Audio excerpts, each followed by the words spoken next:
you so much. Thank you, band. I don't know about you, but I have been feeling like winter was just dragging on. This didn't seem like it's been, just had a long tail. There's been a lot of gray, it's been colder, and I really needed to feel that spring was coming. And I was reminded that last fall, I planted 250 daffodil bulbs. Additional. I planted 250 the year before that, and I planted 250 this past fall. And so I brought some of the daffodils along from my garden, and they, of course, are the most fantastic reminder that, yes, there is life after winter, and apparently it involves spring flowers. And that's really the subject of my talk today, is rebirth, the promise of spring. And this last month I was a little like, oh God, Northwest in the winter, it's so gray and it's so wet. But then the flowers come out and the cherry trees start blooming and the tulip trees. I don't remember, I've lived in different parts of the U.S., and I don't remember seeing so many tulip trees. And there's a place in Wallingford where I used to live, and it's an architect's office with this little parking lot. It's just on a little side street, and and right next to this apartment building that's next to the architect's building, there is a huge tulip tree. It's like 3 stories tall, and it runs the whole length of this apartment building. I think it's actually 2 trunks, and then it fills in. And tulip trees grow slowly, so this thing had to have been planted over 100 years ago. And I make a pilgrimage over there to make sure that I get to see it blooming. I know a lot of people go to the University of Washington to that fabulous quad that has all the cherry trees. And my friend Colette says, when I see the cherry trees blooming, I know I've made it through it. I made it through another year, and I can go on. As the Christian, and also spring has been described as nature is having a party. I love that. As the Christian philosopher Rob Bell said in one of his most famous sermons, everything is spiritual. Everything is spiritual, because God is all there is. God is operating through everything there is. So nature is spiritual. Rocks are spiritual. The ocean is spiritual. The mountains are spiritual. The lakes are spiritual. We are spiritual. Everything about us is spiritual. Money is spiritual. Sex is spiritual. Relationships are spiritual. Monkey wrenches are spiritual. Kitchen sinks are spiritual. Everything is spiritual. And if you've ever been to a few sermons, I remember years ago, I was invited to an African-American church, and the minister's talk was the washing machine of God. So you can turn anything into a sermon. There was the washing machine of God. You have the rinse cycle that washes away, and he had a whole thing going. That was decades ago, and I still remember a little bit about it.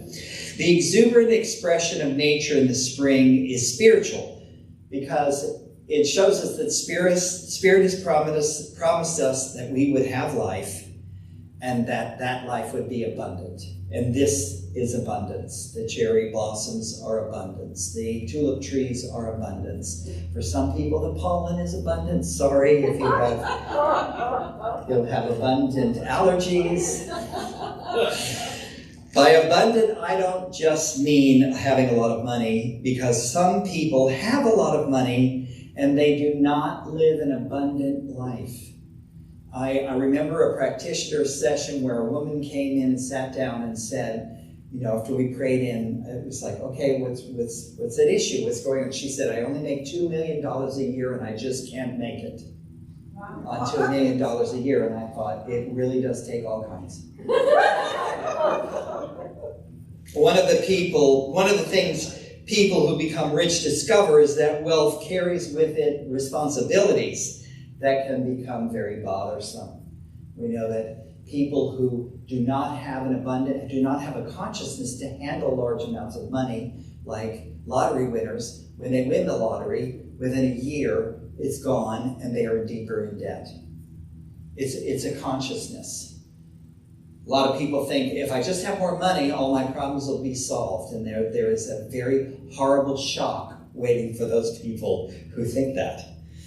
Abundance, the great teacher of abundance, Edwin Gaines, who I adore, is this: loving, honest relationships that work all the time, dedicating yourself to a meaningful purpose that you could never fulfill, even if it took your whole life, vibrant health, and having your dreams and desires be fully funded. And that is what my wish is for myself, and that is what my desire is for all of you. And that's why, presumably, we come to spiritual community, because we may not have all of those areas mastered. Honest, loving relationships that work all the time, that can keep you busy, right? Having a meaningful purpose that you could never fulfill your whole life. And that meaningful purpose, it could be a garden, it could be raising children, it could be collecting model trains, whatever has meaning and purpose for you. I don't judge what people's purpose is. I value the people who are trying to end war. I value the people who are fighting for equality and justice and all those kind of issues. And I know people for whom their purpose in living is the African violets on their kitchen sink, right? And I do not judge that. If you have some driving sense of purpose, that is everything. To live a purposeless life is really a kind of hell. And if you need help figuring out what your purpose is, Christine S.'s class is just the thing. That's just the thing. Now, what I really want to talk about, okay, so that's the intro to my talk. Rebirth, the promise of spring. I brought you some flowers, talked about the beauty of nature, that God is in nature. Okay, now what I really want to talk about is that our God is a God of second chances. Actually, our God is a God of 10,000 chances. And this is very key. Almost everything looks really dead in the winter. It really looks dead. It really looks grim. And my garden is mostly a flower garden, so there is not a lot going on. Winter is not its pretty period. Okay, but then the spring comes and everything pops out and shows off. And in my flower garden, there's daffodils, there's tulips, there's rhodies, there's peonies, there's roses, there's primroses, there's, I can't even remember everything I have in there. Last year, Colette and I went to this garden down near the old Weyerhaeuser corporate building, the one that looked like it was in covered with plants. And I bought these 2 jack-in-the-pulpits. And it's this really odd, cool flower that has like this purple leaf thing, and then it has this little white bulb, and it's very cool and very weird. And I'd only seen it in picture books. Well, they had some they were selling, and I bought 2 of them. And I put them, and I found a perfect spot to put these 2 jack-in-the-pulpits. And every time somebody would go by, they would be like, "Oh, that's cool. What's that?" And then they died off, and you never know.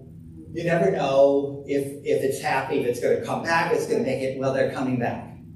So at some point, there's going to be jack-in-the-pulpits in my garden too. This is spirit, but all of this exuberance in the spring after the dead of winter is spirit reminding us that no matter how bleak the situation appears, no matter how many times you fall off the wagon on your sobriety journey, no matter how often you pass an opportunity to grow, no matter how many unwise decisions you make, no matter how often you throw your money away on stupid things, unnecessary things, on bad investments, on fraud, no matter how many frogs you kiss, before you end your search for the partner. No matter how long or short your life is, no matter how much unfinished business you leave behind, you will get another chance to work it out, to make it right, to choose again, to make amends, to have a different experience, to heal the situation and evolve your consciousness. No matter how many times you need another chance, this most excellent spirit of love and abundance that has set all this in motion is going to give you another chance. Everybody take a deep breath and let it go.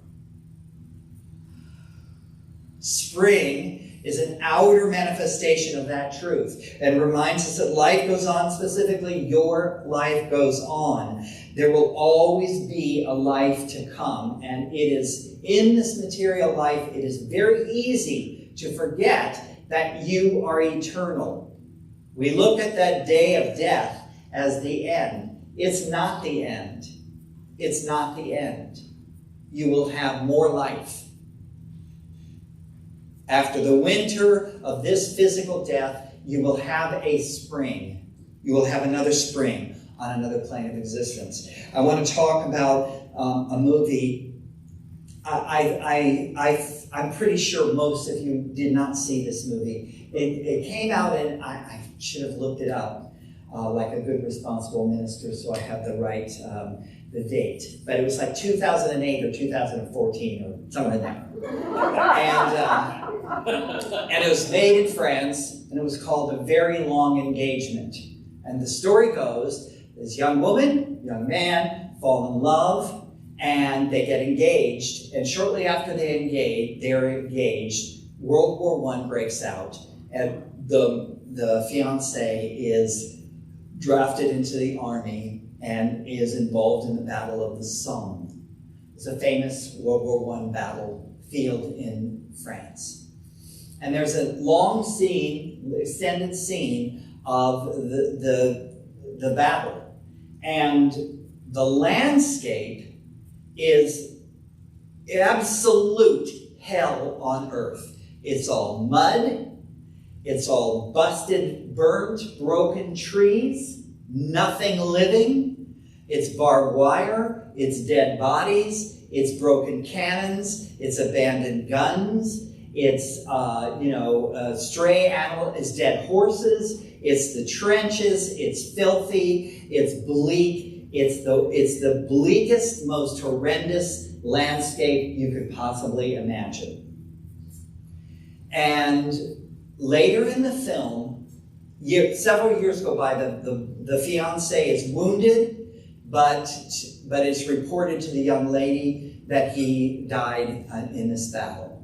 And the thrust of the film, to complete that circle, is that she somehow feels within herself that he's not dead, and she tracks him down. She finds him at a veteran hospital, and they are reunited at the end of the movie. But the thing that was really impressive to me was, 20 years pass, and a girl is being carried on the shoulders of a neighbor across this absolutely gorgeous field. It's just waves, the wind blowing across waves of these green plants. And it's that same battlefield. And what was once so bleak, so horrendous, the stuff of nightmares, the earth, nature, has reclaimed and made into the most gorgeous place that you would absolutely want to be. And that is what Spirit does for us. That's what Spirit does for us. The 10 most famous battlefields in America are all of the Civil War. Most of the Civil War. A couple of the War of Independence. And these battlefields, the Sharpeville, which I believe is in Maryland, in one day, 23,000 men lost their lives in this one Civil War battle. And they used horses in the 1860s, And so it would have been the same thing all over again, just, death and destruction, horror, decay, and that battlefield is now an absolutely gorgeous park. That's what spirit does. That's what nature does. You will get another chance to work out whatever you need to work out. Another thought that occurs to me on this topic of rebirth is our life in prayer. When life drives you to prayer and you are in your winter of discontent, to quote Shakespeare, now it's our winter of discontent. And what effective prayer does is turn your dark winter of despair into a spring of rebirth. By changing your consciousness through prayer, you are bringing new life to some landscape in your world or in your consciousness. And I have some examples of that. One of my prayer partners was the lovely and delightful Reverend Candace Frank. And we were prayer partners, and she was diagnosed with liver cancer and began to decline very dramatically. And we were praying. We prayed weekly. That's what I usually do with my prayer partners. And a miracle occurred. And this Swiss company, Novartis, came out with a drug that targeted this particular kind of liver cancer. And she experienced a miracle of healing and was totally rebounded and got another 5 years of life. She got another chapter of life. She went up to Canada. She founded the Vancouver Center for Spiritual Living. And my choir, she invited me and my choir to come up to her installation service. And it was held in the Odd Fellows Hall in Vancouver. And the main hall, which is where they were having their church services and where this event was going to be, had perfect acoustics. It had perfect dimensions, and it had perfect acoustics. And it was one of those places where whatever you did sounded great. And the feeling was incredible. And the congregation fed my choir extremely well, as I remember. So it wasn't just, yes, she got 5 years of life, but my choir got a really good dinner. So another story I wanted to remind people about is the story of St. Paul. St. Paul was a Jew who lived a couple of generations after Christ. And he was a big persecutor of Christians. He was a relentless persecutor of Christians. And on the road to Damascus, he was suddenly struck blind. Don't ruin the story. He was struck blind. And in the blindness heard this voice saying, "Why are you persecuting me?" And was converted to being a follower of Jesus and became the most prominent expander or builder of the early Christian church. And we, of course, know him now from all the letters he wrote to all the congregations, because he was like a circuit minister and he'd go around to different cities. So he'd go to Corinth. The reason it's called the letter of Corinthians, how many people have heard it 5,000 times in a wedding? The passage about love. It's called the letter to the Corinthians because he was writing to the church in Corinth or Galatia or Ephesia or other places like that. So that was a darkness that became a major life purpose for St. Paul. There's the great, I love this. How many people saw the movie Gandhi with Ben Kingsley? He had been born in India to a middle-class family. They sent him to London to become trained as an English barrister. He had adopted British culture. He dressed like a Brit. He had passed the bar. He was a barrister and could not get a job in London. Big surprise, because he was Indian, and that didn't go over big in London. So he took a job in South Africa for an organization of people from Southeast Asia. And he paid for a first-class ticket because he was on the path to rising in the British class structure, had the outfit and the degree to prove it, and he gets on the train, and the conductor comes along and says, what are you, a colored person, doing sitting in a first class cabin? And he's like, here's my ticket. And they threw him off the train in the middle of nowhere. And he got a rude awakening and was very shocked to the core. And it was through his time in South Africa that he became dedicated to the cause of liberating India from Britain. And this little skinny guy, little tiny skinny guy, through spirituality, through spiritual practice, through self-sacrifice, through prayer, through listening to the divine, basically in very large part was the cause of India becoming liberated from the British Empire. And he would listen, and Spirit would say, walk to the sea and gather salt. And because the British controlled the salt market, and he and his followers went to the seaside and they started collecting salt. And they said, this is India, these are our beaches, we're going to be in charge. They were like, ooh. And then next he's leading a boycott of clothes made in the mills in England.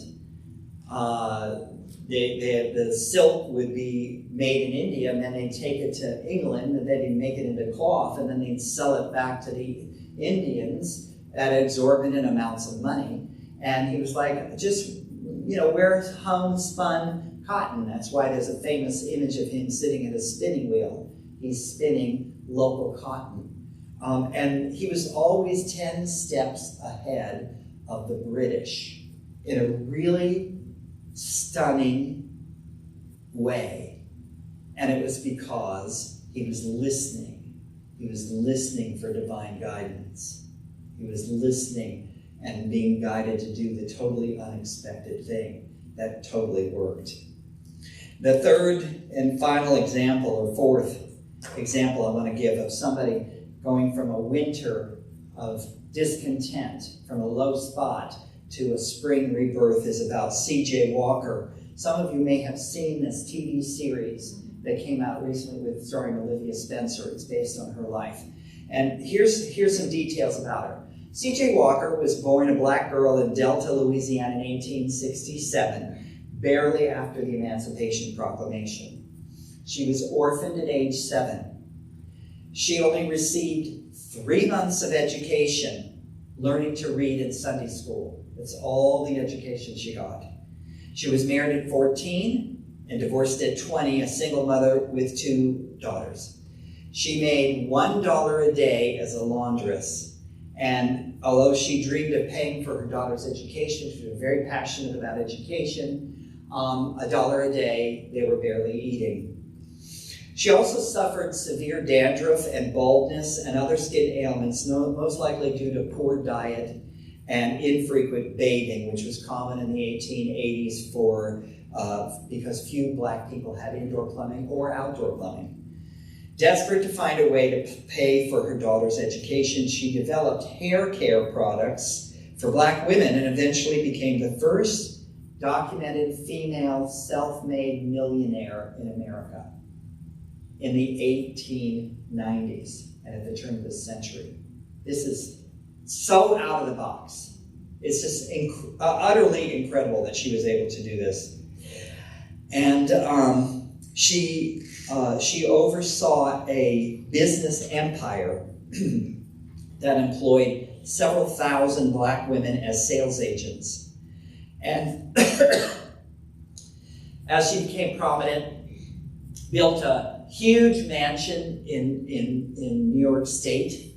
From the floor of a national gathering of the Negro Business League in 1912, she was just attending, and she spoke from the floor. She said, "I am a woman who came from the cotton fields of the South.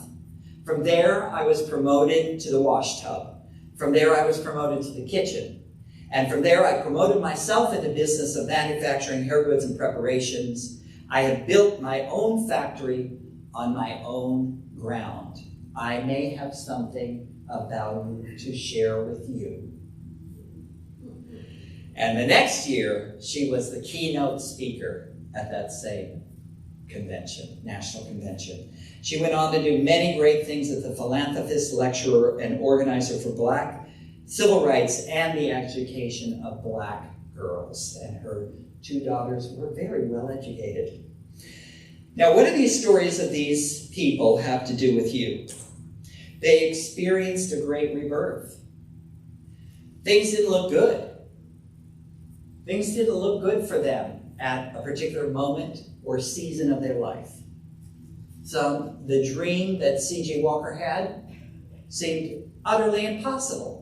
Utterly impossible. What other Black woman was a millionaire, was able to fund a school in her time? How impossible did that dream look? How impossible did it look to the Indian activists for independence from the British Empire, which at the time was the greatest empire in the history of planet Earth? The sun never set on the British Empire. The sun never set on the British Empire. Talk about a global empire. Even Genghis Khan's empire was not as broad or as wealthy as the British or as powerful. So Gandhi's dream of independence for India wasn't looking real good. No matter what you're struggling with, no matter how dead and cold and wintry and bleak your particular situation or some aspect of your life is facing, there is a spring reverse for you. I want to say that again.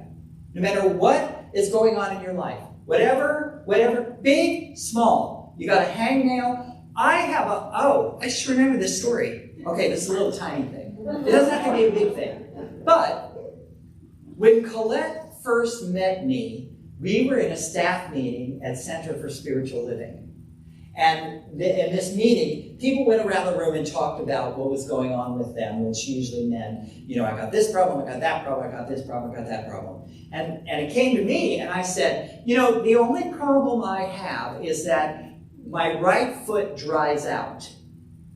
And if I don't put foot cream on it every day, it'll crack and bleed. That's my only problem. And Colette told me later, she looked at me and she thought, this guy is either really nuts and in denial, or he is onto something. And that's when she decided she wanted to, get to know me better. And so it was true for a long time. Other problems did arise here and there. But years go by, and I don't know why, but all of a sudden, my foot stopped being dry, and I don't have to use foot cream. I don't know where it came from. I don't know where it started. I'd probably gone 40 years, never having my right heel dry out. All of a sudden, it's drying out. If I don't put heavy-duty foot cream on it every day, it cracks and bleeds. And then I wake up one day and I go, I don't need foot cream anymore. It's not happening. So it could be a small thing, but it could be a really big thing. It could be a really big thing that's going on in your life where you think, that's never going to get better. That's never going to turn around. This person's never going to stop tormenting me. This relationship's never going to work out. Am I ever going to have a job that I actually like? Am I ever going to have more money at the end of the month than more debt?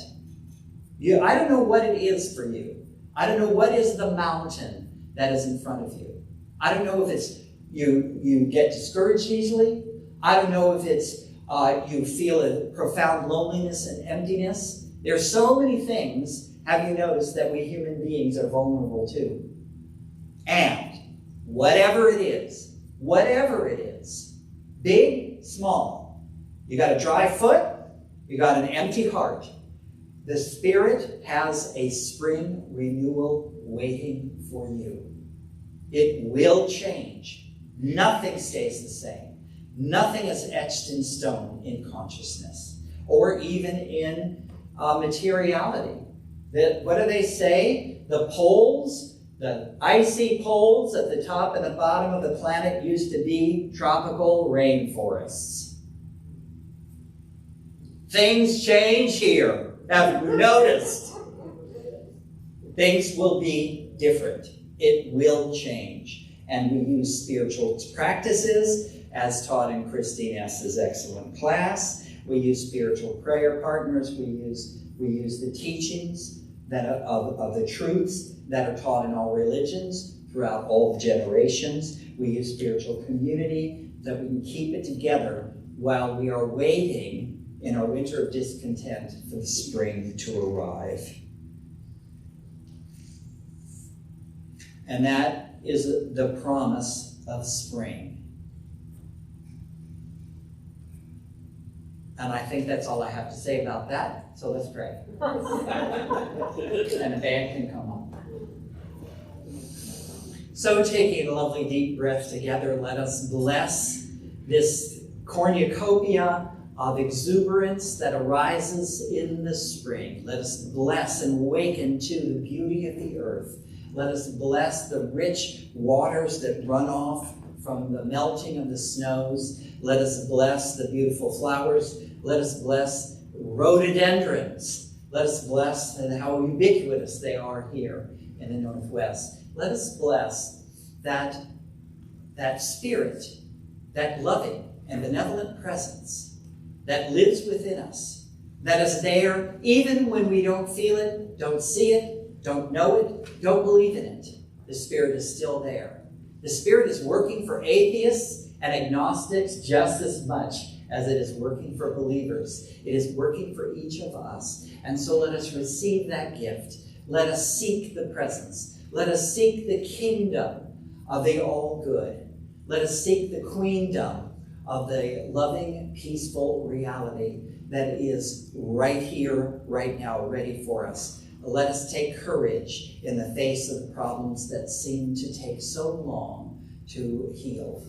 Let us bless the beautiful spring of rebirth that is arising within us moment by moment by moment. We know that all is well. We know that God is good. And for this we give thanks. And so it is.